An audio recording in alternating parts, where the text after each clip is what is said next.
সিলেবাসে একসঙ্গে এক করতে পেরেছে পশ্চিমবঙ্গের মানুষ জানেন, বা আমি নিজে বিশ্বাস করি আমাদের প্রচুর আত্মীয় স্বজন ত্রিপুরাতে থাকে, আবার ত্রিপুরার মানুষেরও প্রচুর আত্মীয় স্বজন তারা পশ্চিমবঙ্গে থাকে।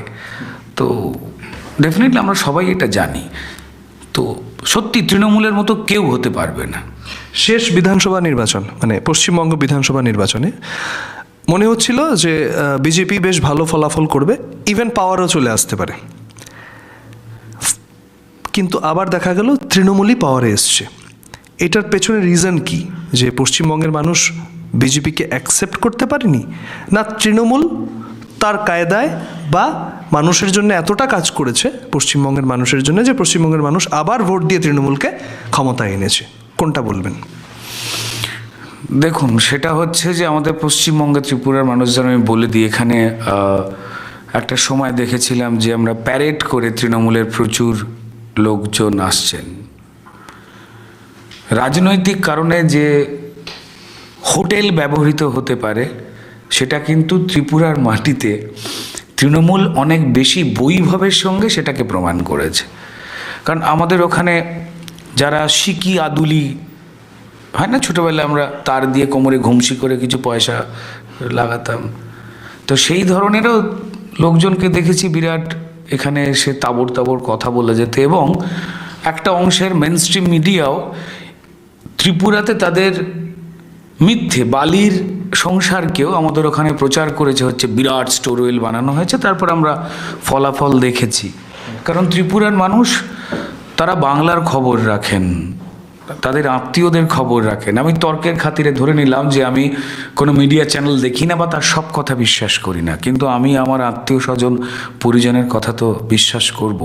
কলকাতার রাস্তায় দীর্ঘ বছরের পর বছর ধরে যোগ্য পড়াশোনা করে যারা মেরুদণ্ড তৈরি করবে সমাজে, যারা শিক্ষক হবে, সেই শিক্ষকরা রাস্তায় বসেছিল, তাদের চাকরি চুরি হচ্ছিল। এই দৃশ্য তো আর মিথ্যে করা যাবে না। তবে হ্যাঁ, তৃণমূলের অসীম গুণ আমি যেটা বললাম, যেমন চোর এবং পুলিশকে একসঙ্গে তারা বন্ধুত্ব করিয়েছে। চোর চুরি করলে পুলিশ পাহারা দেয়, বড় অংশের একটা পুলিশ, এটা তো কয়টা সোজা জিনিস নয়। এবং তার সঙ্গে সঙ্গে যেটা আর একটা ইম্পর্টেন্ট, মানুষ তো ভোট দিতে বেরোয়নি, ভূতে ভোট দিয়েছে। আমাদের ওখানে ভূতে ভোট দেয়। আপনি এলিগেশন মানে অন ক্যামেরা বলছেন এলিগেশন? না না, অন ক্যামেরা নয়। আমার যারা তৃণমূলের যারা বন্ধু রয়েছে, নেতা মন্ত্রীরা রয়েছেন, তারাও বুক থেকে বিশ্বাস করে এই কথাগুলোকে। এবং ওদের আরও আনন্দ হয় যে ধরুন মরুভূমিতে আপনি দুম করে দেখতে পেলেন যে আমি মানে মরুভূমিতে ধরুন কেউ দেখেছে কাউকে যে ফোয়ারা উঠছে চারদিক থেকে, এটা তেমন নয়। ঠিক তেমন তারা জানেন যে হয় আমাদের সম্বন্ধে এটা বলে তো আমায় গালাগাল করুক, আমি বড় লোক হচ্ছি তো তাহলেই হবে। আমার কালকে আমি জেলে যাব তো, আমি গরিবের মেরে বড় লোক হচ্ছি তো, এটা তাদের রয়েছে। না হলে মুখ্যমন্ত্রী পশ্চিমবঙ্গের এই এত দুর্নীতি হচ্ছে একটাও কোনো কথা বলছেন না। তার দলের এতগুলো লোক, একটা শিক্ষা দপ্তর থেকে শুরু করে সবাই রোজ জেলে যাচ্ছেন, উনি একটাও কথা বলছেন না। উল্টে উনি বিধানসভা থেকে শুরু করে বাকি অন্যান্য জায়গাতে বলছেন, আদালত যাদের বলে দিল যে এরা ঘুষ দিয়ে চাকরি পেয়েছে, তৃণমূল নেতাদের লক্ষ লক্ষ শিক্ষিত ছেলে মেয়েকে কাঁদিয়ে যারা রাস্তায় বসে রয়েছে, যারা 2 নম্বরই করে অযোগ্য মানুষ চাকরি পেয়েছে, তারপরেও মুখ্যমন্ত্রী কাল না পরশু আবার বলেছে, এর আগেও বলছি বিধানসভায় দাঁড়িয়ে, যে না কারুর চাকরি যাবে না। অর্থাৎ যারা তৃণমূলকে ঘুষ দিয়ে টাকা পেয়েছে, পশ্চিমবঙ্গের যোগ্য ছেলে মেয়েদের চাকরি দেয়নি, উনি তাদের পাশে দাঁড়াচ্ছেন। উনি একবারও তাদের সঙ্গে দাঁড়াচ্ছেন না যারা পড়াশোনা করে গরিব বাড়ির ছেলে মেয়ে, মধ্যবিত্ত বাড়ির ছেলে মেয়ে যারা রাস্তায় বসে রয়েছেন। দেখুন, অপোজিশন দল হিসেবে, বিজেপির কর্মী হিসেবে আমি হয়তো তৃণমূলকে খারাপ কথা বলতে পারি, কিন্তু আমার স্টেটটা বিশ্বাস করুন এমনটা ছিল না। 2011-তে মানুষ আমাদের ওখানে সিপিএম যে বদমাইশি করতো, শুধুমাত্র সিঙ্গুর নন্দীগ্রাম বলে একটা ফ্যাক্টরি নিয়ে একটা ঘটনা, ওটার জন্য নয়, কোনো একটা বিস্ফোরণ ঘটতে গেলে একটা সলতে লাগে আর সেই রাগের বারুদটা অন্য জায়গায় থাকে। তো এই অ্যালিগেশন আমার থেকে আরও খারাপ কথা শুনতে অভ্যস্ত। আমি ভদ্রভাবে কথা বলি বলে পশ্চিমবঙ্গের প্রচুর মানুষ রেগে যান। আমি কি করব, আমি এইভাবেই কথা বলি। তৃণমূলের সাংসদ আপনারা জানেন যে সংসদের হারা বলে একটা গালাগাল দিয়ে কথা বলেছে সংসদে, যেটা মন্দির, আমাদের দেশের একটা সবার মানুষ জনগণের মন্দির। সেই তৃণমূলেরই একজন অধ্যাপক সাংসদ, তিনি যখন জবাব দিতে পারেন না, তিনি বিজেপির আরেকজন এমপি সৌমিত্র খানকে বলেন ওর বউ পালিয়ে গেছে বলে মাথার ঠিক নেই, তার কাটা, এই ধরনের কথা বলেন। আমার রাজ্যে রাজ্য সরকারি কর্মচারীরা যাদের মমতা বন্দ্যোপাধ্যায় খাটিয়ে এসছে বছরের পর বছর, তাদের হক ন্যায্য পাওনা ডিএ, আমাদের ওখানে কেউ ডিএ পায় না। নিজের কর্মচারীদের ডিএ আটকাবার জন্য মমতা বন্দ্যোপাধ্যায় সুপ্রিম কোর্টে চলে যায়, আর ত্রিপুরা এসে বলে বছরে আপনাদের আমাদের সরকার আনলে বছরে 2 বার ডিএ দেব। এই রাজ্য সরকারি কর্মচারীরাই যখন ডিএ চেয়েছিলেন, তখন মমতা বন্দ্যোপাধ্যায় বলেছিলেন যে বেশি ঘেউ ঘেউ করবেন না, অর্থাৎ কুকুর বলেছিলেন নিজেরই রাজ্য সরকারকে চালানো কর্মচারীদের। এটা এই লেগাসি মহুয়া মৈত্র বহন করছেন, এই লেগাসি বাকিরা বহন করেন। তাই আমি যখন এভাবে কথা বলি তখন তার আনন্দ পান। আমি একটা কথা জিজ্ঞেস করবো, পশ্চিমবঙ্গের ল অ্যান্ড অর্ডার সিচুয়েশন নিয়ে কি বলবেন? দেখুন, পশ্চিমবঙ্গে অর্ডার আছে, ল শুধুমাত্র আদালত বাঁচিয়ে রেখেছে, আর মানে এক কথায় বলবার কিছু নেই। আমাদের ওখানে পুলিশ তো কোনো কাজ করে না, পুলিশের কাজ হচ্ছে বিরোধী মারা, সে যেমন যে রাজনৈতিক দলেরই হোক না কেন। বিজেপির দেখুন 100-র উপরে কর্মী, তাদের প্রাণ গেছে, চলে গেছে, খুন হয়ে গেছে তারা। জাতীয় মানবাধিকার কমিশন এসে বলে দিয়ে চলে গেছে কিভাবে অর্গানাইজড ওয়েতে হয়েছে। আমি শুধুমাত্র আমাদের কথা বলছি না, আমি যে কোনো রাজনৈতিক দলের কর্মীদের কি হয়, হিন্দু মুসলমান নির্বিশেষে, যে আঙুল তুলে স্পষ্ট কথা বলবে তার জীবিকা বন্ধ করে দাও, 100 দিনের কাজ কেড়ে নাও, তাকে দোকান খুলতে দেবে না, ঝান্ডা পতাকা লাগা দূরের কথা, বিশ্বাস করুন তার বাড়ির জলের লাইন খারাপ করে দেওয়া হয়, ইলেকট্রিসিটি বন্ধ করে দেওয়া হয়। নর্থ কোরিয়াতেও এটা চলে না। আমি নিজে বুঝতে পারি না, যারা নিজের রাজ্যে ছেলে মেয়েদের ভালো রাখতে পারে না, নিজের জনগণকে ভালো রাখতে পারে না। আচ্ছা, আপনি কখন নিজের আর একটা দোকান খুলতে বাইরে বেরোবেন? যখন আপনার দোকান দারুণ চলছে। এবার আপনার দোকান চোর আর কিছু দুর্নীতিবাজ পুলিশ মিলে চালাচ্ছে, আপনার সম্বন্ধে রোজ সারা দেশ জুড়ে খারাপ খবরটা হচ্ছে, আপনি একটাও কোনো ভালো কাজ করতে পারছেন না, আবার আপনি বড় মুখ করে পাশের রাজ্যে এসে মিথ্যে কথা বলে যাচ্ছেন যে রাজ্য সরকারি আমরা ক্ষমতায় এলে 2 বার ডিএ দেবো, আর নিজের ঘরেতেই আপনি 1 বার ডিএ আটকাবার জন্যেই যাচ্ছেন, তাকে ঘেউ ঘেউ করেন বলছেন। সো আচ্ছা, আনফরচুনেট। আমি আরেকটা কথা খুব ইচ্ছে হচ্ছে জিজ্ঞেস করার, যদিও আউট অফ দ্য ট্র্যাক। এই যে Mamata Banerjee by title she is Hindu, okay, Hindu ব্রাহ্মণ।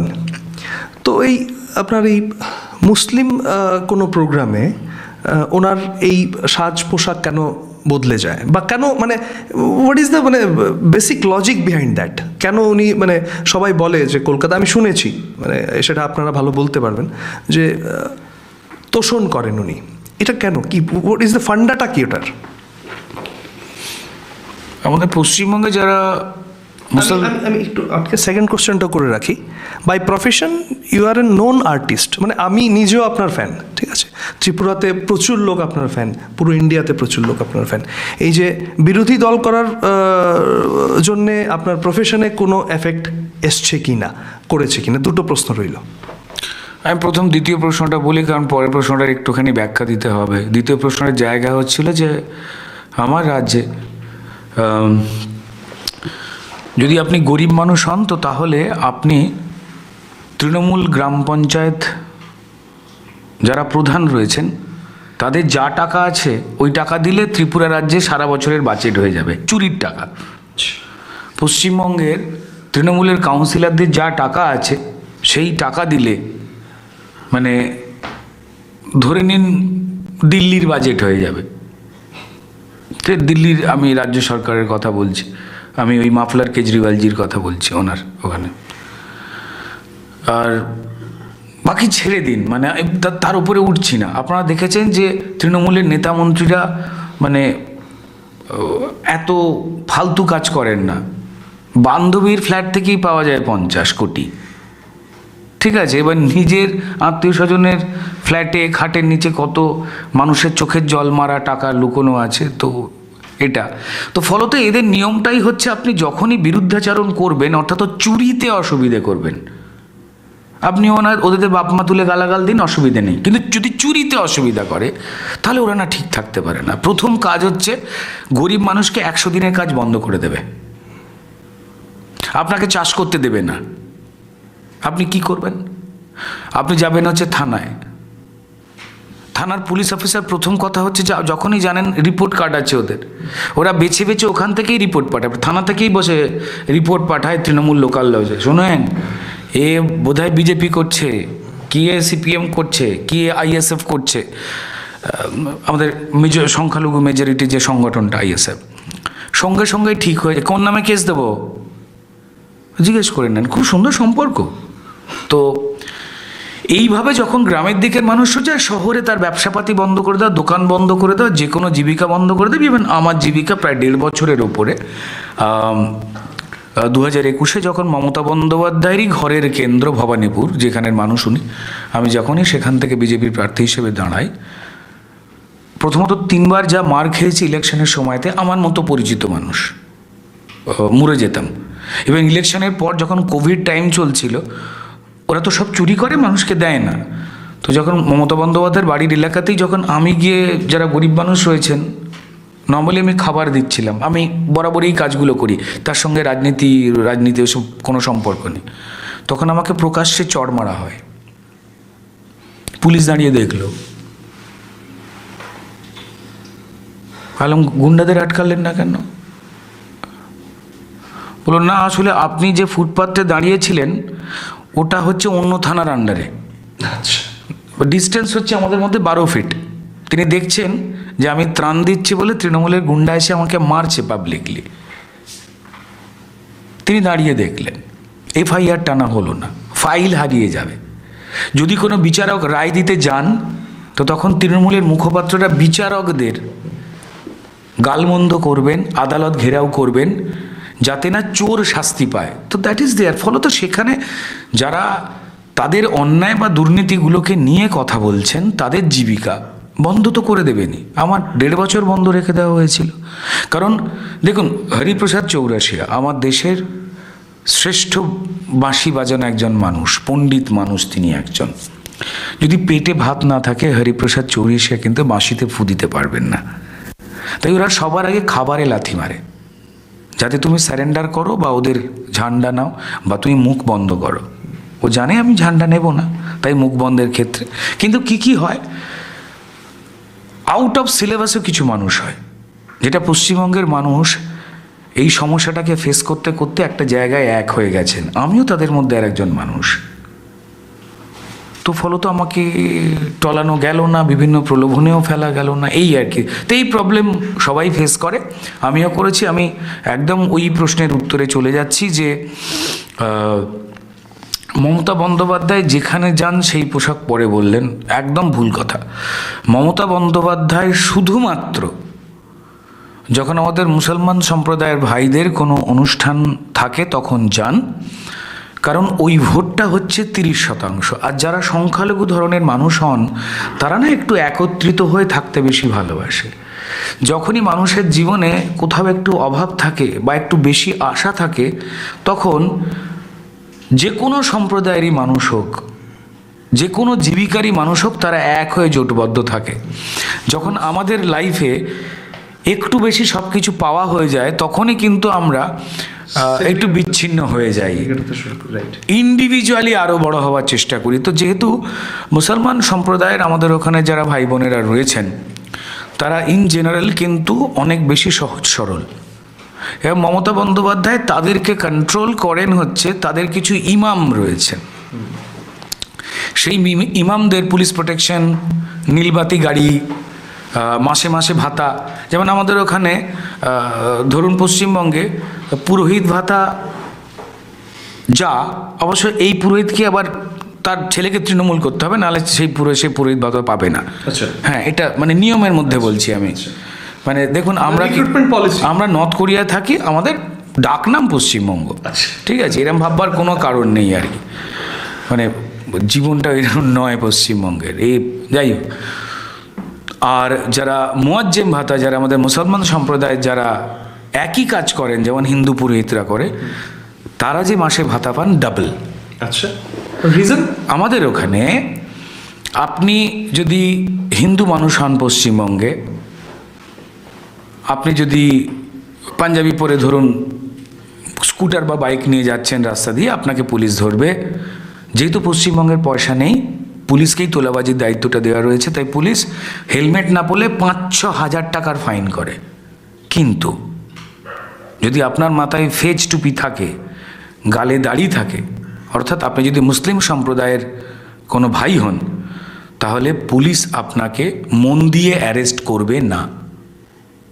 আপনি যদি মারামারিও করেন দাঁড়িয়ে, আপনার সঙ্গে থানায় ডেকে নিয়ে সমঝোতা করে যিনি মার খেয়েছেন তাকে বুঝিয়ে পাঠানো হবে, আপনাকে অ্যারেস্ট করবে না। দেখুন, যে কোনো সম্প্রদায়ের মানুষের মধ্যেই ভালো মানুষ এবং খারাপ মানুষ থাকে, সেটা যে কোনো জীবিকাতেই থাকে, যে কোনো ভাষার মানুষের ক্ষেত্রে থাকে।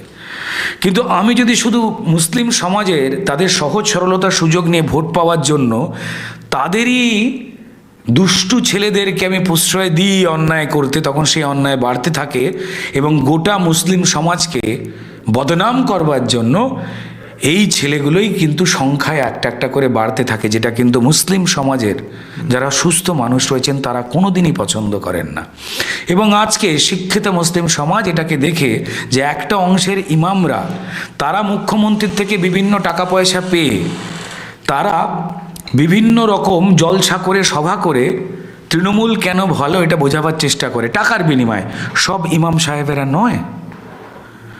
আজকে কিন্তু একটা বড় অংশের মুসলিম সম্প্রদায়ের মানুষ তারা কিন্তু এই দুর্নীতি অবিচার একের পর এক ভদ্র মুসলিম ভাইরা যখন খুন হয়ে গেছে, সেখানে মমতা বন্দ্যোপাধ্যায় এবং তার পুলিশকে দেখা গেছে, কারণ উনি তো পুলিশ মন্ত্রী, দেখা গেছে যে যে দুষ্টু মুসলিম ভাই তার পাশে দাঁড়াতে, আর যে মার খেলো যে খুন হলো তার পাশে না দাঁড়াতে। এটা প্রবণতা তৃণমূলের, কেমন? তাই সেই জন্য মমতা বন্দ্যোপাধ্যায় 30% ভোট পাওয়ার জন্য হিজাব পরে উনি, মানে এই হিজাব পরাটা to just only to control that 30%।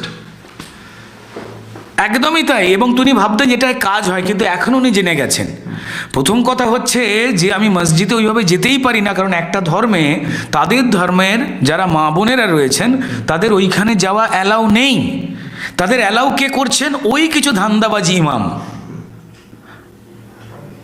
কিছুর বিনিময় করছেন। তার বিনিময়ে ইমামরা কী করেন, যে টাকা পয়সা বা সুবিধে পাচ্ছেন, তারা গিয়ে বেশ কিছু সহজ সরল মুসলিম ফ্যামিলিকে ভুল বোঝান,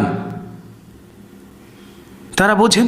কিন্তু আজকের দিনে মুসলিম সমাজের আমাদের ভাই বোনেরা পড়াশোনা শেখবার পরে তাদের মধ্যে একটা দীর্ঘ, নিশ্চয়ই আপনারাও খবর এখানে পান, যারা দীর্ঘ মানুষ, যারা বুঝতে পেরে গেছে কিভাবে মুসলিম সমাজকে ক্ষতি করেছে।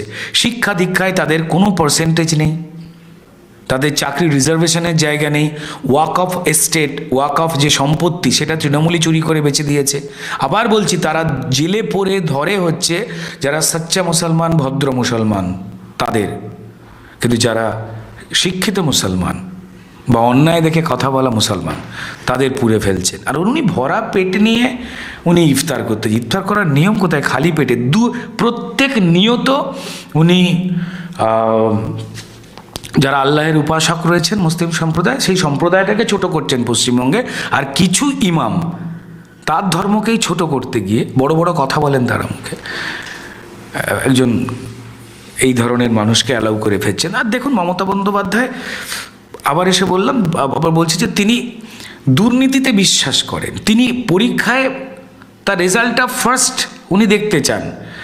এবার সেই পরীক্ষা হলে উনি পরীক্ষকের মাথায় রিভলভার ধরানো ছেলেগুলোকে পছন্দ করেন, বা যারা টুকছে পছন্দ করেন। সেই জন্যই তো পশ্চিমবঙ্গে হাজার হাজার ছেলে মেয়ে শিক্ষিত বেকার, তাদের চাকরি নিয়ে রাস্তায় বসে। এরম না যে পশ্চিমবঙ্গে পিডব্লিউডি ডিপার্টমেন্ট এত ভালো রাস্তা করে দিয়েছে যে বাড়ির সোফা, মাদুর, গদি, চাটাই ছেড়ে গিয়ে লোকে গরমে রাস্তায় বসে রয়েছে। না, চোখের জল ফেলে রাস্তায় বসে রয়েছে। ইভেন তৃণমূল বাড়িকে ভোট দেওয়া, মানে সারা বাড়ি তৃণমূলকে ভোট দেওয়া ছেলেপুলেরাও রাস্তায় বসে রয়েছে। If you are in a straight way. আপনি যদি সোজা রাস্তায় হাঁটা লোক হন, আপনার দল তৃণমূল নয়। আমি ত্রিপুরারও যারা মানুষজন রয়েছেন, যারা 2 নম্বরই কেরিয়ার করতে চাইছেন,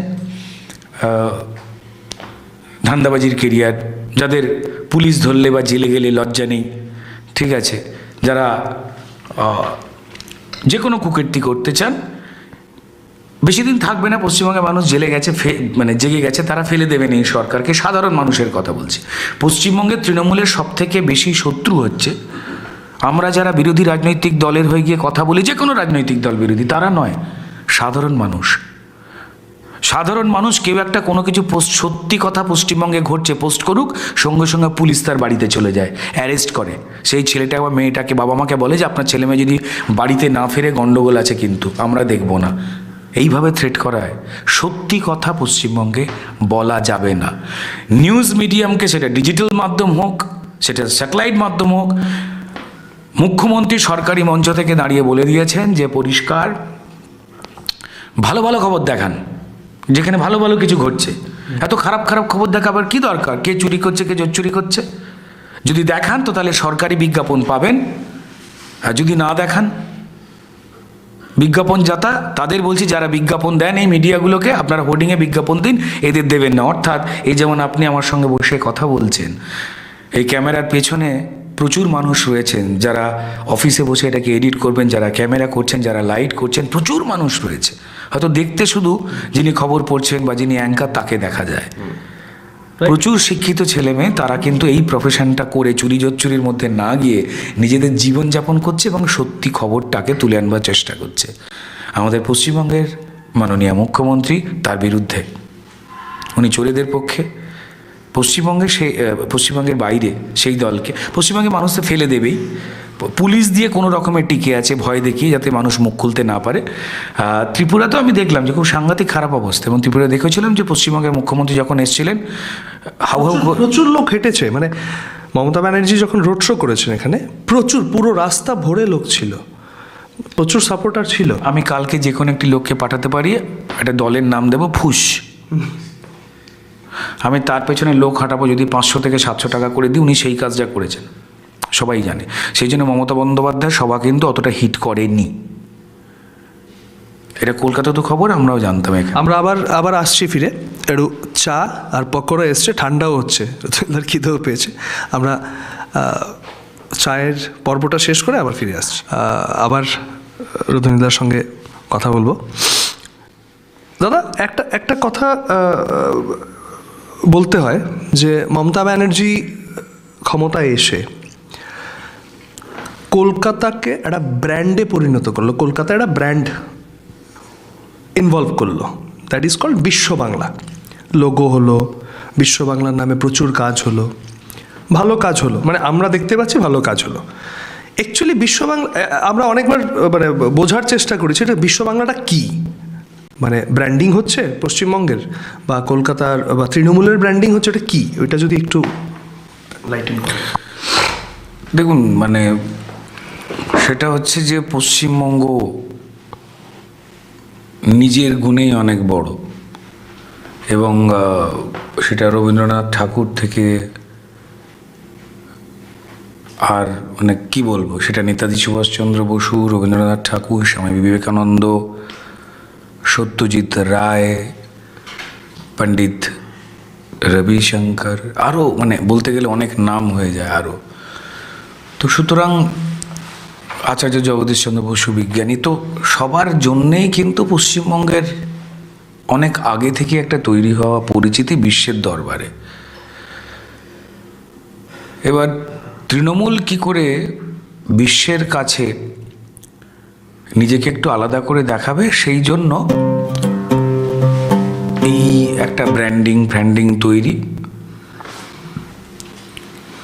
এই ব্র্যান্ডিংয়েতে পশ্চিমবঙ্গের কোনো মানুষেরও একটু উপকার হয়নি।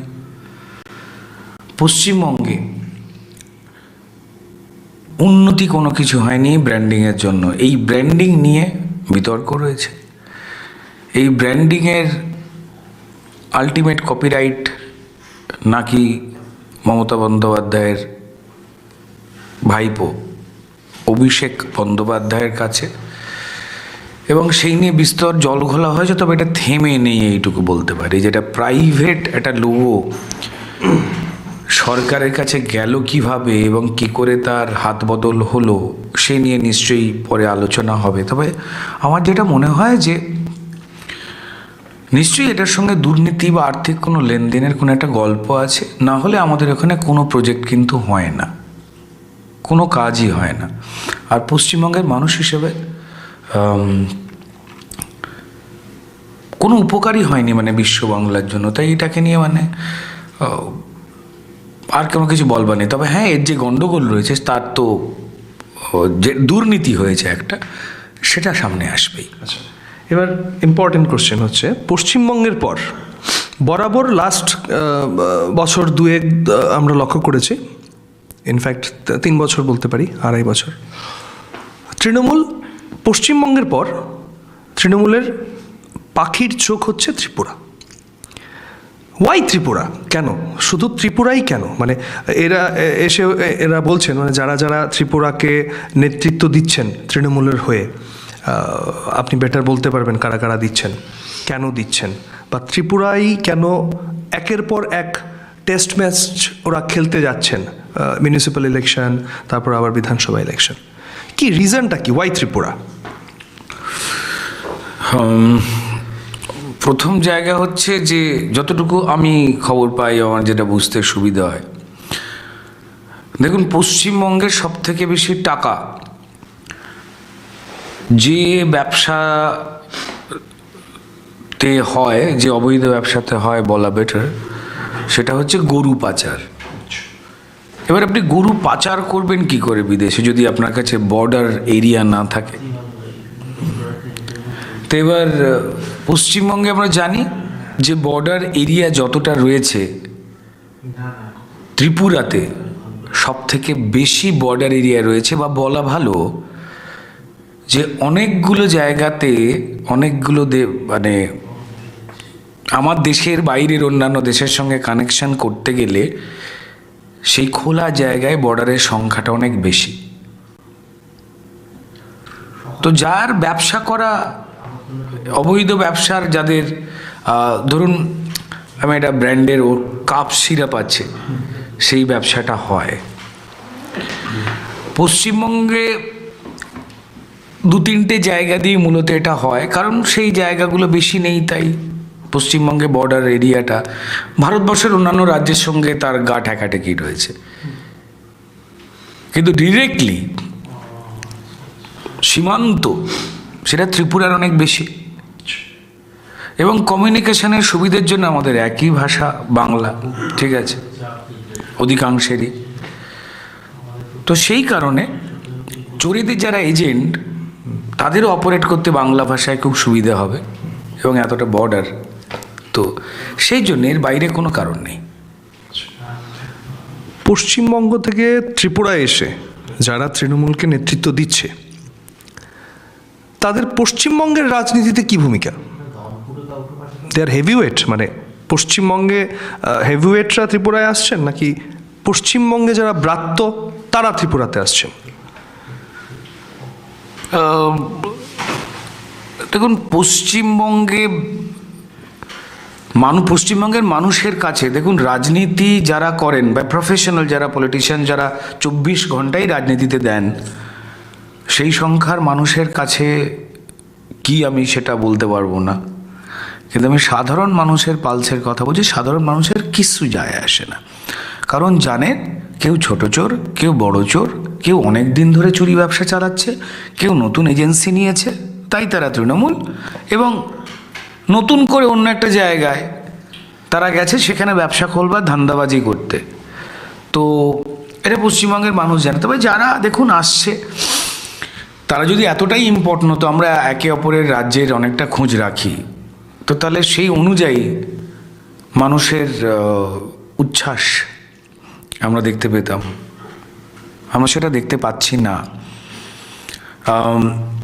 আপনাদের এখানেই দায়িত্বে রয়েছেন যিনি, ওই একবার বিজেপিতে গিয়ে তারপর কোনো একটা দুর্নীতি বা 2-3টে দুর্নীতি, একটা সেচ নিয়ে দুর্নীতি, আর একটা ওই বন বিভাগের কর্মীদের চাকরি দেওয়া নিয়ে দুর্নীতি, যেটা নিয়ে মমতা বন্দ্যোপাধ্যায় বলেছিলেন যে তিনি তদন্ত করবেন এবং জেলে পাঠাবেন তাকে। নামটা যদি বলেন। তারপর জেলে পাঠালেন না, জেলে না পাঠিয়ে তিনি যখন টেনশানে পড়ে আবার ব্যাক করলেন, তখন তাকে ত্রিপুরায় পাঠানো হলো। পশ্চিমবঙ্গের প্রাক্তন সেচ মন্ত্রী, কেন সেচ চলে গেল জানতে হবে। প্রাক্তন বনমন্ত্রী, যাকে মমতা বন্দ্যোপাধ্যায় বলেছিলেন জেলে পাঠাবো, তাকে তিনি জেলে না পাঠিয়ে বিজেপির পর যখন এই ধরনের দুর্নীতি, যেহেতু তার দলে রয়েছে বলে তিনি আর দুর্নীতি তদন্ত করলেন না, তিনি তাকে পানিশমেন্ট পোস্টিং দিলেন। আমরা যেটা দেখেছিলাম আগে ওই আন্দামানে পাঠানো হতো আর কি, তো তাকে এখানে পাঠিয়ে দিয়েছে। এয়ারপোর্টে আনতে গিয়ে কেঁদে ফেলছে ভদ্রলোক, ঠিক আছে, আমরা দেখছি। এবার উনি কী করবেন? অভিনয়ের মধ্যেই তো ওনাকে থাকতে হবে, তাই না? মানে আমাদের মাঝামাঝি অভিনয়গুলোকে দেখে আমি প্রফেশনাল অ্যাক্টর হিসেবে আমার মনে হয় তৃণমূলের নেতা নেত্রীদের যখন ভাষণ দেখি তখন মনে হয় যে কিচ্ছু জানি না, কিচ্ছু শিখিনি। মানুষ আমাকে অভিনেতা হিসেবে যা যা আশীর্বাদ করেন, একটু একটু যা যা প্রশংসা করেন, কিচ্ছু নয়। আমার দেখে শেখা উচিত আমার তৃণমূলের যারা নেতা নেত্রী রয়েছেন তাদের। তাই তারা ত্রিপুরায় আসছেন।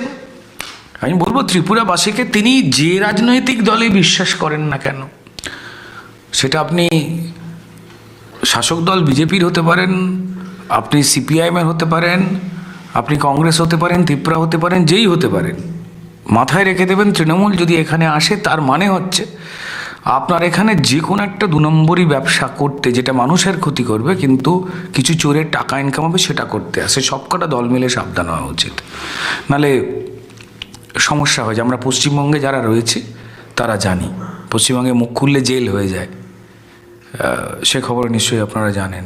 ওই কারণেই আসছে, বাইরে কোনো কারণ টারণ নেই আর কি। আর বাকি রাজীববাবু কেঁদে ফেলেছেন হাউ হাউ করে এয়ারপোর্টে, দেখছিলাম ওটা আর কি। যে টাকাটা তোকে পাঠালাম পরিষ্কার লোক পটাবার জন্য, তুই কী করলি না? আদতেই তো কোনো কিছু হচ্ছে না দিদি, এটা বলেছে। আর ওই মিডিয়া বেরিয়ে গিয়ে যেরকম বলতে হয় আর কি, সেই ধরনের কথাবার্তা বলছে। এমনি আমার খারাপ লাগছে এমনি আর কি ওদের এই খরচটা দেখে। লাস্ট দুটো কোশ্চেন। দুলিদা, দল আপনাকে দায়িত্ব দিয়ে ত্রিপুরায় পাঠিয়েছে। পশ্চিমবঙ্গে আপনি বিজেপির হয়ে লড়ছেন, বিজেপির একজন সক্রিয় কার্যকর্তা আপনি। দল এবার আপনাকে ত্রিপুরার বিধানসভা নির্বাচনে দায়িত্ব দিয়ে পাঠিয়েছে।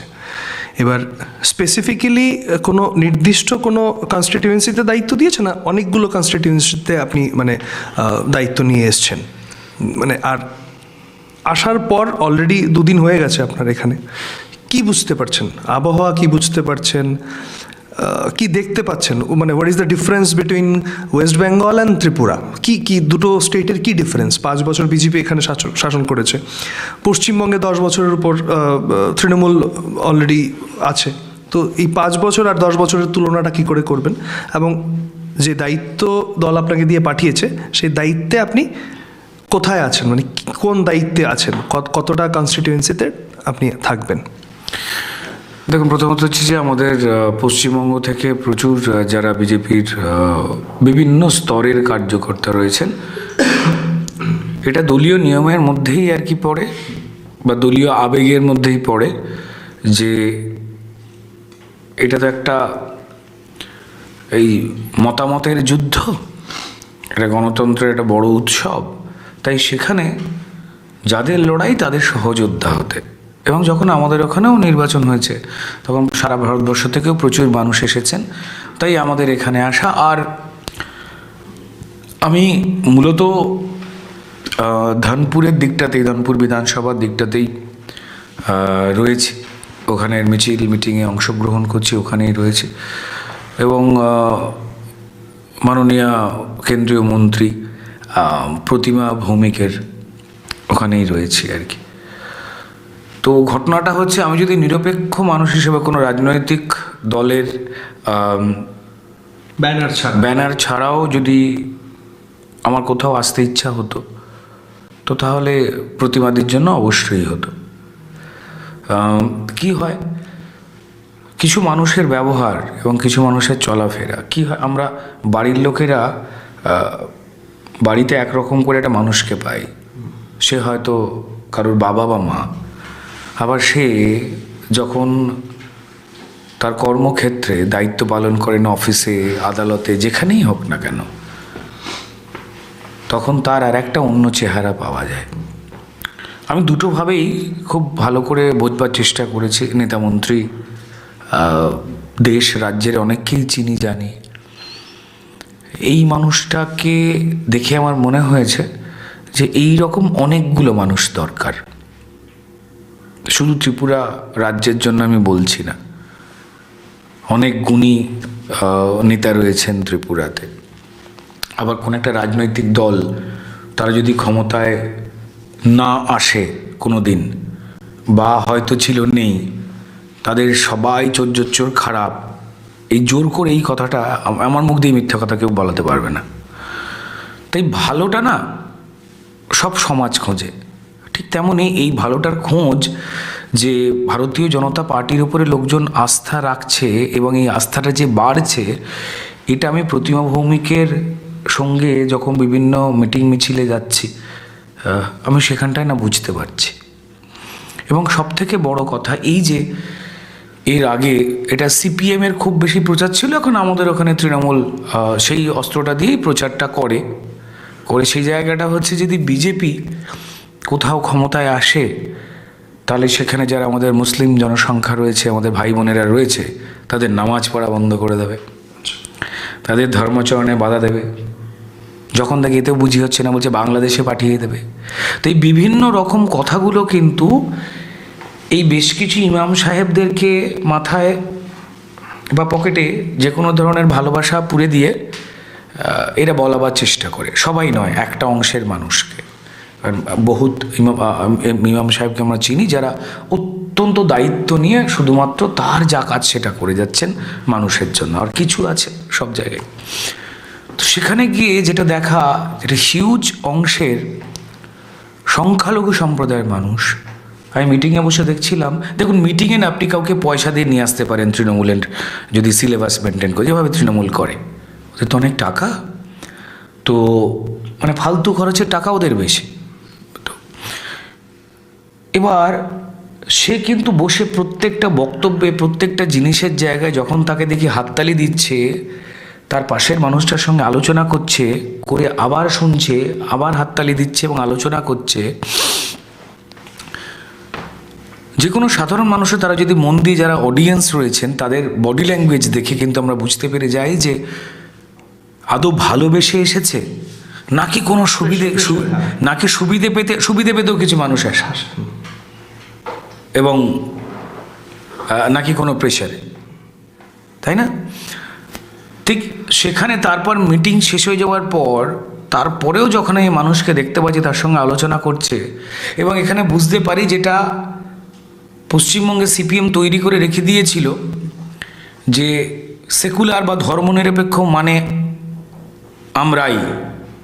আমরা যা বলছি সেটাই। ধর্মনিরপেক্ষ মানে সিপিএম যেটা করতো সেটা হচ্ছে দুর্গাপূজার সময় দুদিকর্মা হতো, সেখানেও যেত না, বাসানে নাচতেও যেত না একদম শেষ দিনে।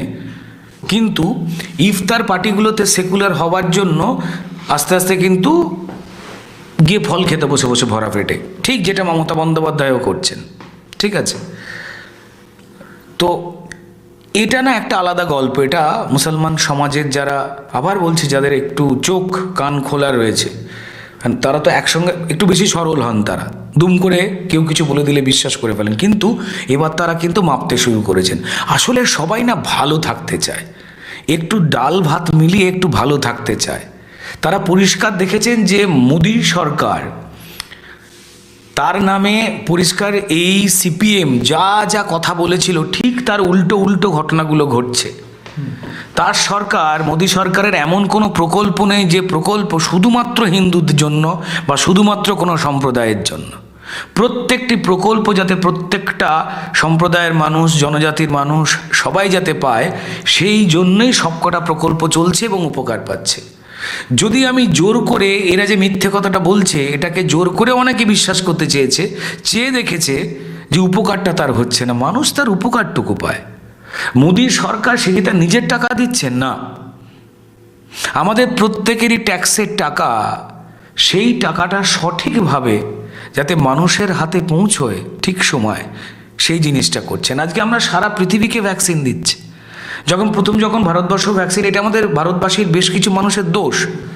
বিদেশি কোনো জিনিস যদি আসতে শুরু করে আমরা মনে করি তার দারুণ দাম, তার দারুণ ভ্যালু, কিন্তু আমরা আমাদের এখানে যদি কোনো কিছু তৈরি সৃষ্টি হয়ে থাকে আমরা সেটাকে নিয়ে প্রথমে মাখামাখি করি না, লাফালাফি করি না। ভ্যালুয়েশনটা তখন একদম, যে গণিত নিয়ে আমরা যখন আলোচনা করি যে শূন্য আমার দেশেরই মানুষ আবিষ্কার করেছিল, অপারেশন করে চিকিৎসা, বডি চিরে চিকিৎসা, সেটা যে আমার দেশের মুনি ঋষিরাই আবিষ্কার করেছিল, সেইটা যে লেখা রয়েছে এটা আমরা অনেকেই জানি না বা জানতে চাই না, তাই না?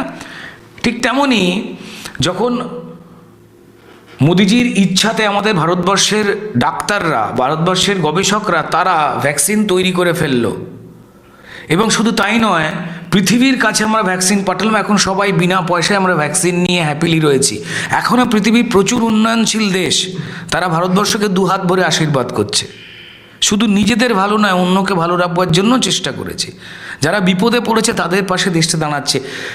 অথচ সবার জন্য তৈরি করেছে। মানুষ সবার জন্য বাড়ি হবে, সবার জন্য রাস্তা হবে, যারা অন্তঃসত্ত্বা মা তাদেরও পুষ্টি হবে। আমি এখানে প্রজেক্টগুলো জায়গায় যে মেধাবী যে মেয়েরা যারা ত্রিপুরায়, যে কন্যা সন্তানরা যারা কলেজে ভালো রেজাল্ট করবে তাদের জন্য স্কুটি দেওয়ার কথা ভাবনা চিন্তা করছে। ঠিক আছে, যাদের ভূমিহীন রয়েছেন, যারা কৃষক রয়েছেন, তারা যারা 6,000 টাকা পেতেন তারা 8,000 টাকা পাবেন। কন্যা সন্তান জন্মালে তার জন্য 50,000 টাকা বন্ড। এটা তো মানুষ, এর সঙ্গে কোনো জনজাতি নেই, এর সঙ্গে হিন্দু নেই, মুসলমান নেই, সবটা নেই। এটা প্রত্যেকেই সিপিএম কিন্তু খুব ভালো মাথা খেতে পারে, এটা বুঝতে হবে। কারণ তাদের বাইরের ব্যবহার আমি একদম শুরুতেই বলছিলাম অত্যন্ত ভালো, অত্যন্ত ভালো। কেমন? তাই তারা যে মাথাটা খেয়েছিল, মানুষ একটা সময় থমকে দাঁড়িয়েছিল। মানুষ দেখে যে কই, সম্পূর্ণ মিথ্যে প্রচার। কাউকে তো আমাকে বাংলাদেশ পাঠিয়ে দিচ্ছে না, আমাকে তো নামাজ পড়তে বারণ করছে না। তারা দেখে নিয়েছে এই সিপিএমই তাদের বাবার রাজত্ব, যেটা চায়নাকে বলতো। মানুষ আর যখন ইন্টারনেট ছিল না, ত্রিপুরার মানুষ, পশ্চিমবঙ্গের মানুষ বা ভারতবর্ষের যারা রয়েছেন তারা জানতে পারতো না যে ওখানে যারা উইঘুর মুসলমান রয়েছেন, ওখানে যে মুসলিম সম্প্রদায় রয়েছেন, তাদেরকে চীন, কমিউনিস্ট, সেকুলার, আমাদের ত্রিপুরা, পশ্চিমবঙ্গের এই দুই সন্তানের যারা বাবা, যাদের কথা বলতেন, তারা মুসলমানদের ডিটেনশন ক্যাম্প এক জায়গায় আটকে রেখে দিয়ে, ঘিরে রেখে দিয়েছে। মসজিদগুলো সেইভাবে নেই, ওখানে আপনি মুহাম্মদ নামটা অব্দি রাখতে পারবেন না। এটা হচ্ছে আসল সিপিএমটা। যখনই ইন্টারনেটটা ওপেন হয়ে গেছে, লোক জানতে পেরেছে যে চায়না হওয়ার কথা বলতাম, যে চায়না ভারতবর্ষকে শেষ করতে চায়, যে চায়না শ্রীলঙ্কাকে প্রায় কিনে ফেলার জায়গায় চলে গেছে, যে চায়না আমাদের দেশ পাকিস্তান তাকে অন্যরকমভাবে ব্যবহার করার চেষ্টা করছে, সেই চায়নাতুতো যারা সন্তান সিপিআইএম, যাদের দোকানে লেখা থাকে সর্বহারার দল, তারা সবসময় চায় মানুষ গরিব থাকুক। কারণ গরিব যতক্ষণ না থাকবে একটা দোকান চলবে না। ধরুন আপনার আলুর দোকান, যদি আলু কেনার অভাব না থাকে আপনার দোকান চলবে না। তাই মানুষকে সর্বহারা রেখে দিতেই হবে। আপনার রাস্তা হবে না, ঘাট হবে না, তবে আপনি গরিব থাকবেন, তবে সর্বহারা থাকবেন, তবে ওই পার্টি চলবে। ছোট্ট করে মানে এখান থেকে মানুষ বেরিয়ে চলে এসছেন, এবং এটাই হবার যে আমাকে ভালো রাখবার জন্য আমি রাজ্যে হোক কেন্দ্রে হোক আমি এমন সরকার বসাবো যে পরিষ্কার দল মত না ভুলে গিয়ে সে মানুষের জাতি ধর্মের বাইরে গিয়ে মানুষের উপকার করবে। কারণ আমার ট্যাক্সের টাকা যত্ন করে তার কাছে আমি রাখতে দিয়েছি, আমার রাজ্য সরকার রাখছে, কেন্দ্র সরকার রাখছে, এবার সে পরিকল্পনা করে আমার জন্য পাঠাবে, আমাদের সবার জন্য।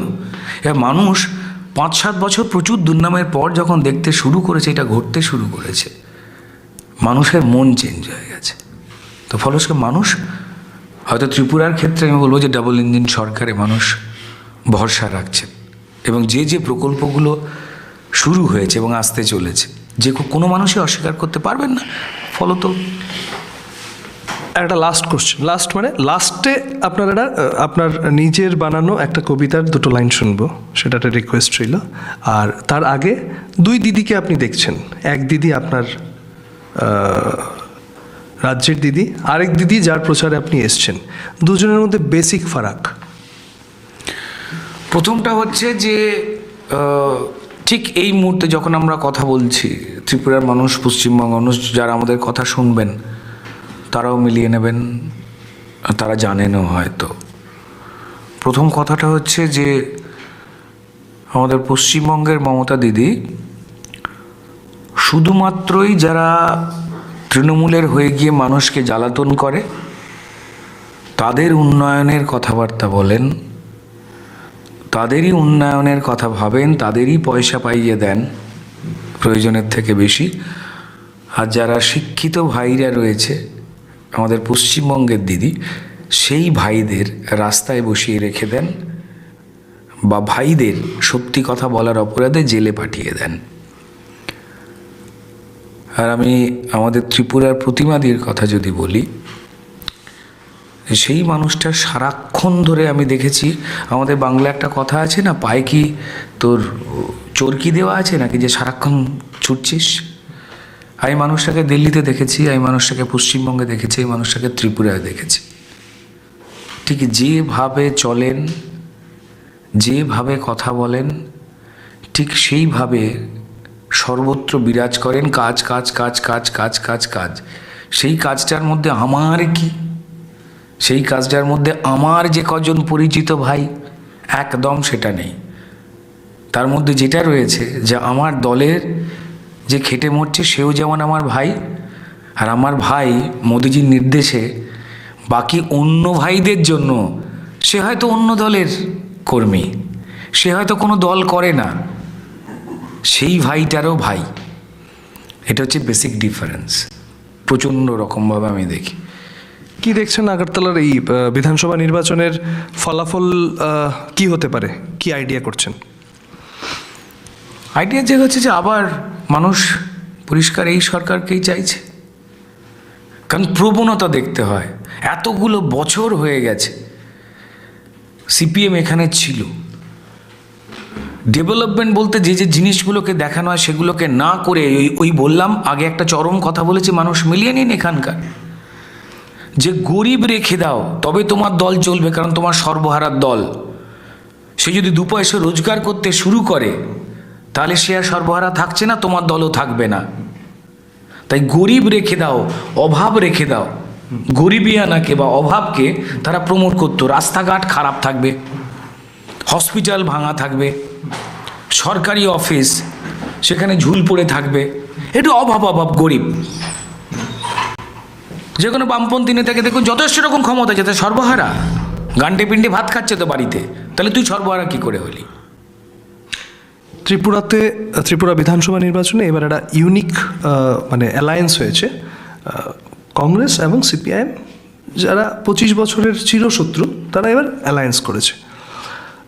দু দলেরই প্রতিনিধিদের আমরা জিজ্ঞেস করেছি আপনাদের এই অ্যালায়েন্সে সিট সমঝোতা কি হতে পারে, তারপর কি হবে, এই অ্যালায়েন্সটাকে ছোট্ট দুটো কথায় কিভাবে দেখছেন? দেখুন, যখন বন্যা হয় মানে ডুবে যাওয়ার সম্ভাবনা থাকে, তখন দেখেছেন প্রত্যেকেই যে কিছু কলা গাছের ভেলা বা গাছের গুঁড়ি ভাসতে ভাসতে যায়, সেখানে দেখবেন বাঘ ছাগল একসঙ্গে উঠে পড়ে। ত্রিপুরায় মানুষের এই যে বিশ্বাস বদলের, নিজেকে ভালো রাখবার জন্য, নিজের পরিবারকে ভালো রাখবার জন্য নরেন্দ্র মোদীজির যে টার্গেট, সেই টার্গেটকে তারা যেভাবে ত্রিপুরাতে ফুলফিল হওয়ার ধরন দেখতে পেয়েছেন। মধ্যখানে তো ধরুন 2 বছর কোভিডই গেল, 3 বছর কাজ করতে পেরেছে একটা সরকার এলে। তাকে সরকারি অফিসারদের বুঝতেই সময় চলে যায়, সেই মন্ত্রীদের বেসিক্যালি 1.5 বছর। কারণ যারা সরকারি অফিসার রয়েছেন, আইএএস আইপিএস যারা রয়েছেন, তাদের একটা অদ্ভুত ভাষা আছে। তারা মানুষের জন্য কাজ করেন, কিন্তু তাদের ভাষাটা খুব একটা মানুষের বোঝার মতো ভাষা নয়। আর মানুষই তো, সাধারণ মানুষই তো লড়াই করে আস্তে আস্তে উঠে আসে মানুষের সমর্থনে। এবার সেও তো অ্যাকচুয়ালি সাধারণ মানুষ, সে তো বহু বছর ধরে মন্ত্রী ছিল এমন নয়। তাই তার কাজ শিখতে এবং ওই সরকারি অফিসার যারা ওটাই করে আসছে তাদের অঙ্ক বা হিসেব কী রয়েছে, সে আগের সরকারের ধামা ধরে চলতো কি না, তাই সে ঠিক কাজটা করবে কি মানুষের জন্য, নাকি একটু বদনাম করার জন্য ভুল কাজ করে দেবে, এটাও তো হতে পারে, তাই না? তো ফলত সেটাকে বুঝে যে কাজগুলো করবার দিকে এগিয়েছে সেটা মানুষের বিশ্বাস করেছে, ডেভেলপমেন্টের জায়গাটা তো তৈরি হয়েছে। আমি নিজেও যেমন অনেক দিন পর ত্রিপুরা আছি, আমি অনেক কিছু নতুন নতুন দেখতে পাচ্ছি। তো ফলত প্রত্যেকটা মানুষ যারা এখানের মানুষ রয়েছেন তারা ফিল করছেন, এবং যা যা কেন্দ্রীয় প্রকল্প আসছে, যা যা মানুষ সুবিধা পাচ্ছে, সেগুলো তো অস্বীকার করতে পারবে না। তো এই সরকারটাই তৈরি হচ্ছে এ বিষয়ে সম্পূর্ণভাবে বিশ্বাসে, মানুষকে দেখে হয়েছে, মানুষের সঙ্গে কথা বলে হয়েছে। এবার বিধানসভা, ত্রিপুরা বিধানসভা ইলেকশনে তৃণমূলের ভবিষ্যৎ। দেখুন, তৃণমূল আবার আসবে, একটাও আসন পাবে না, তবুও আসবে। এবার কেন আসবে? এবার আসবে হচ্ছে, দেখবেন বর্ডার লাইনে একটা ঘর ভাড়া নিয়েছে, তারপর দেখবেন ওই জাতি বা কিছু নিয়ে যাচ্ছে, আর যদি তার ফার কাটা যায়, মানে যে ওদের বর্ডার লাগে যে কোনো কিছুতে, একটু মালপত্র এদিক ওদিক করবে। কটা সিট পেতে পারে এবার ইলেকশনে, কি মনে করছেন?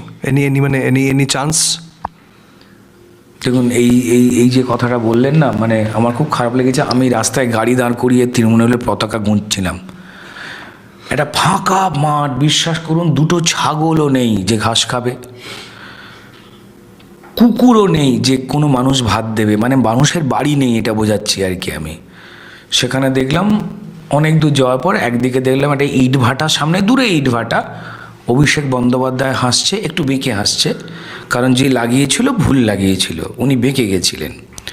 আর তার আরেকটুখানি এগিয়ে গিয়ে, আর একটু দূরে এগিয়ে গিয়ে দেখলাম একটা গাছের উপরে, সেখানে মমতা বন্দ্যোপাধ্যায় হাসছেন, ঠিক আছে, আশপাশে কোনো বাড়ি নেই।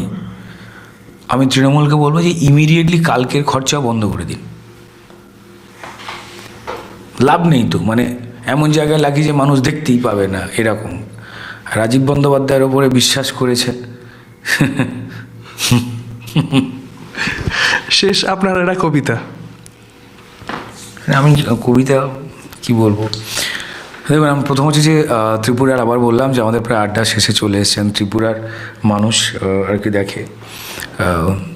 আমার কবিতা বলতে, আমি আমার সমাজে যা হচ্ছে আমি সেটাকে নিয়েই লিখি, সেটাকে নিয়েই বলি আর কি।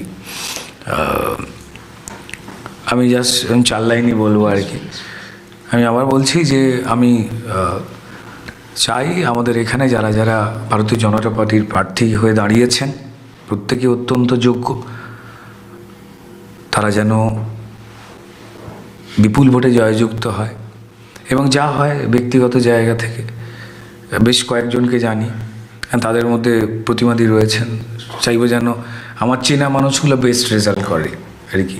এটা একদম বাড়ির মতো স্বার্থপরতা আর কি, যে ব্যক্তিগত যাদের সঙ্গে বন্ধুত্ব রয়েছেন তারা যেন 1 নম্বর বেশি পান, ঠিক আছে। মানে কেউ যদি যেতে 25,000 ভোটে, আমি চাইবো যে আমার মানুষটা 25,001 ভোটে জিতুক, এরকম জিতবে সবাই ডেফিনেটলি দলীয় কর্মী হিসেবে, এটা তাদের প্রতি শুভেচ্ছা রেখে। এবং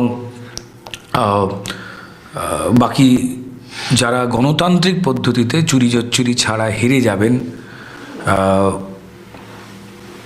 করেও জিততে পারবেন না, তাদের জন্য আবার 5 বছর পরের লড়াই করার আবার একটা ইচ্ছা জানিয়ে আর কি আমি শেষ কবিতা বলি যে, আমি যাকে নিয়ে কথা বলছিলাম, আমাদের পশ্চিমবঙ্গে একজন বিখ্যাত ভদ্রমহিলা রয়েছেন, যাকে লোকে নর্থ কোরিয়ার কিম জং উনের সঙ্গে তুলনা করেন।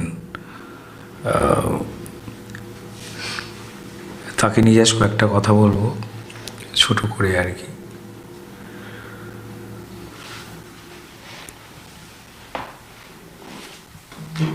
তিনি, মানে আমার রাদার কবিতাটা বোধহয় আমি সেটাই লিখেছিলাম, তিনি আমাদের পশ্চিমবঙ্গে একজন তিনি রয়েছেন যিনি সর্বোচ্চ চেয়ারে বসে রয়েছেন, তিনি কখনো ভুল করতে পারেন না, তিনি যদি কোনো ভুল কথা বলেন তাহলে জানবেন আপনার কানের স্পিকার খারাপ হয়ে গেছে, তাই আপনি ভুল শুনছেন। সুতরাং তার জন্য মাত্র 4টি লাইন, যারা এখানে অকাতরে পয়সা নষ্ট করছেন। তিনি যদি বলে দেন সাদা হয় কালো, তিনি যদি বলে দেন এটা সাদা তো কালোটাও সাদা, তিনি যদি বলে দেন সাদা হয় কালো, তিনি মানে সব ঠিক, তিনি মানে ভালো। খারাপ বলতে পারবেন না, জেল হয়ে যাবে আপনার। আর তিনি যদি বলে দেন কাতলাকে পুঁটি, তিনি যদি বলে দেন কাতলাকে পুঁটি, মেনে নিন পেয়ে যাবেন সোমবারের ছুটি। ধন্যবাদ। একটুই কথা বলবো যে ধন্যবাদ। যে দলেরই সমর্থক হন না কেন ভালো থাকুন। আমি বিশ্বাস করুন সর্বান্তকরণে চাই যে প্রচুর আপনাদের ত্রিপুরার মাটি থেকে প্রচুর, আমি যেহেতু কালচারাল ফিল্ডের মানুষ, প্রচুর লেখক, প্রচুর কবি, প্রচুর ডান্সার, সিঙ্গার্স, অভিনয় জগতের সঙ্গে জড়িয়ে থাকা ছেলেমেয়েরা দারুণ কাজ করতে যান। তারা একটি বড় প্ল্যাটফর্মের জন্য আমাদের টলিউডে যান, মানে বাংলায় যান। আমি সর্বান্তকরণে চাই যে এখানে যে চেষ্টাটা সুশান্তবাবু নতুন এসছেন, এসে চেষ্টা করছেন, আমি নিজে চাই যে খুব বড় ইন্ডাস্ট্রি তৈরি হোক, কালচারাল ইন্ডাস্ট্রি। আমি জানি ত্রিপুরায় আমি খুব বড় একজন ডান্সিং স্টার, বেশ কিছু মানুষকে চাই, তারকা হতে দেখতে চাই। আমি চাই এখানের সিনেমা ইন্ডাস্ট্রি অনেক বড় হোক, কোটি কোটি টাকা দিয়ে সিনেমা বানানো হোক, অনেকগুলো সিনেমা হল হোক। এই মানিকবাবুর পরামর্শ মতো, মানে আমি আগের সরকারের মানে দিকে যাচ্ছি আর কি, এর আগের সরকারে কোনো কিছুই করে দেবো না, এই যে সর্বনাশটা করা, আমি চাই যে তারকা তৈরি হোক। এবং আমি যতদূর জানি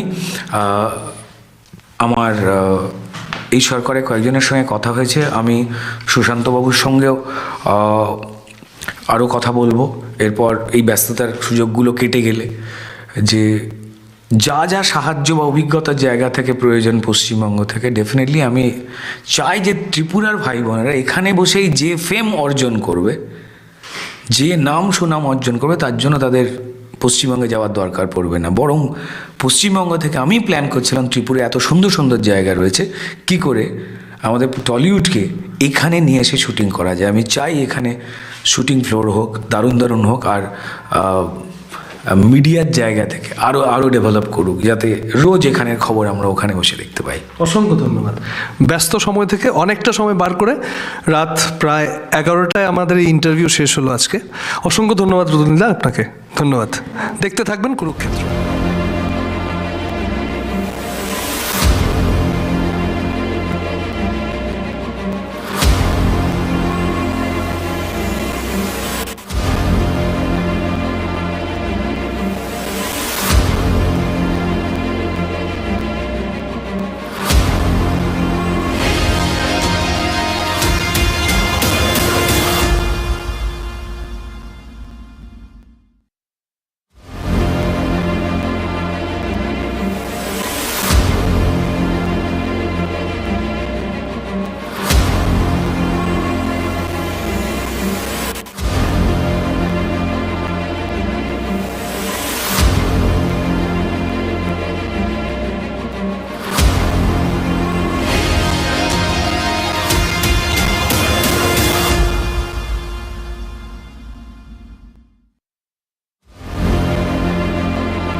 ভূত মানে হলো ঘাড়টা মুটকে রক্তটা চুষে খাবে। ভূত মানে হলো ঘাড়টা মুটকে